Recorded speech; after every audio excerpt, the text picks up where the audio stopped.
Hello besties, ఇప్పుడు మీ అందరికీ నేను ఉసిరికాయ పచ్చడి ఎలా పెట్టాలో చాలా ఈజీగా సింపుల్గా చెప్తున్నాను. పచ్చడి ఎలా పెట్టాలో రాని వాళ్ళు కూడా పెట్టచ్చు. అంత సింపుల్ ప్రాసెస్ మీతో షేర్ చేసుకోబోతున్నాను. మీరు కనుక నా ఛానల్ని ఫస్ట్ టైం చూస్తుంటే ప్లీజ్ సబ్స్క్రైబ్ చేసుకోండి. 1 కిలో ఉసిరికాయ పచ్చడి పక్కా కొలతలతో ఎలా చేయాలో ఇప్పుడు మీకు చెప్తాను.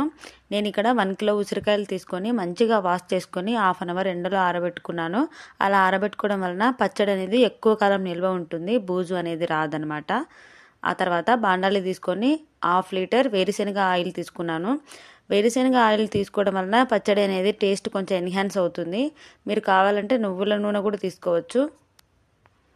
మొత్తం పచ్చడికి 1/2 లీటర్ ఆయిల్ అయితే పర్ఫెక్ట్గా సరిపోతుందండి. ఆ తర్వాత ఉసిరికాయలన్నీ 1 బై 1 వేసుకొని ఇలా ఫ్రై చేసుకుంటున్నాను. నాకు ఒకేసారి అన్నీ సరిపోలేదు కాబట్టి 2 వాయిల్గా వేసుకొని ఫ్రై చేసుకున్నాను. మీడియం ఫ్లేమ్లోనే పెట్టుకొని ఫ్రై చేసుకోండి. అలా అయితేనే లోపల కాయ అనేది మంచిగా ఫ్రై అవుతుంది. ఎలా ఉడికింది లేదు లోపల అని చెప్పి ఇలా ప్రెస్ చేసి చూడండి. కాయ పచ్చిగా ఉంటే అలా మెత్తగా ప్రెస్ అవ్వదనమాట. సో అలా ప్రెస్ చేసి చూసినప్పుడు మీకు అర్థమైపోతుంది కాయ మంచిగానే ఉడికింది అని చెప్పి. ఆ తర్వాత 1 కిలో ఉసిరికాయలకి 150 గ్రామ్స్ చింతపండు సరిపోతుందండి. చింతపండులోనే 1 గ్లాస్ సాల్ట్, రాక్ సాల్ట్ వేసుకున్నాను నేను ఇక్కడ. మెజర్మెంట్స్లో చెప్పాలంటే 100 గ్రామ్స్ సరిపోతుంది. సాల్ట్ కూడా చింతపండులోనే కలిపి మంచిగా బాయిల్ చేసుకొని ఇలా మిక్సీ పట్టుకోవాలి. ఇలా మిక్సీ పట్టుకొని ఫైన్ పేస్ట్ లాగా వేసుకుంటే మనకి పచ్చడిలో నలకల్లాగా తగులకుండా తినడానికి హాయిగా ఉంటుంది. చింతపండు గుజ్జు మొత్తం బాయిల్ అవ్వడానికి నాకు 300 ml వాటర్ సరిపోయాయండి.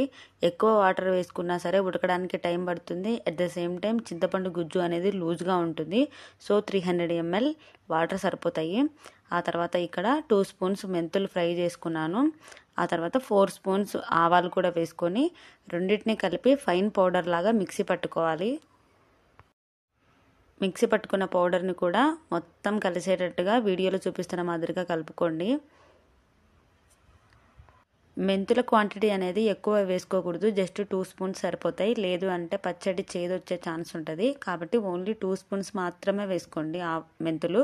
4 స్పూన్స్ ఆవాలు వేసుకోండి.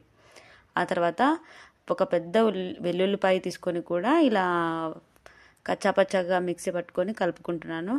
ఇది ఇలా వేసుకోవడం వలన స్మెల్ కానీ టేస్ట్ కానీ చాలా బాగుంటుంది. ఇది ఆప్షనల్ మాత్రమే, మీకు నచ్చదు అని అంటే వేసుకోకండి. వెల్లుల్లి చివరిలో మనం పోపులో కూడా వేస్తాం కాబట్టి ఇలా దంచి వేసుకోవడం వలన మాకు నచ్చదు అనుకున్న వాళ్ళు స్కిప్ చేయొచ్చు. ఆ తర్వాత 2 గ్లాసెస్, నేను ఏ గ్లాస్ అయితే తీసుకుంటున్నానో ఆ గ్లాస్తో అయితే 2 గ్లాసెస్ కారం పడుతుంది. వెయిట్ వచ్చేసి 100 గ్రామ్స్ ఉంటుందండి. ఇందాక వీడియోలో మీరు చూసింటారు, నేను పసుపు కూడా యాడ్ చేశాను, అది జస్ట్ కలర్ కోసం మాత్రమే. ఇలా అన్నీ వేసుకొని మంచిగా కలిపేసి మనం ఇందాక ఆయిల్ ఉంచాం కదా డీప్ ఫ్రై చేశాక మిగిలిన ఆయిల్, అందులోనే ఎండుమిర్చి అండ్ వెల్లుల్లి ఈ రెండింటిని మంచిగా ఫ్రై చేసుకొని గోరువెచ్చగా అయ్యేటప్పుడు మనం పచ్చడిలో వేయాలన్నమాట. వేడిగా వేయకూడదు, అలానే చల్లగా ఉన్నప్పుడు వేయకూడదండి. గోరువెచ్చగా ఉన్నప్పుడు మాత్రమే వేసుకోవాలి. పోపు అంతా కూడా మంచిగా పచ్చడికి పట్టేటట్టుగా మంచిగా కలుపుకొని ఒక ప్లాస్టిక్ కంటైనర్లో కానీ గాజు కంటైనర్లో కానీ తీసి ఉంచుకోవాలి. ఎందుకంటే మళ్ళీ మనం 3 డేస్ తర్వాత దీన్ని ఒకసారి కలిపి చెక్ చేయాలన్నమాట. ఉప్పు కారం ఏమైనా తగ్గిందా అని చెప్పి. ఒకవేళ తగ్గింది అనుకుంటే అప్పుడు యాడ్ చేసుకోవచ్చు. మాకైతే 3 డేస్ తర్వాత ఇది అన్నీ పర్ఫెక్ట్గా సరిపోయాయి. చాలా టేస్టీగా ఎమ్మిగా వచ్చింది అనమాట. సో మీరు కూడా ట్రై చేయండి, ఎలా వచ్చిందో కామెంట్ చేయండి. Thank you for watching. Bye.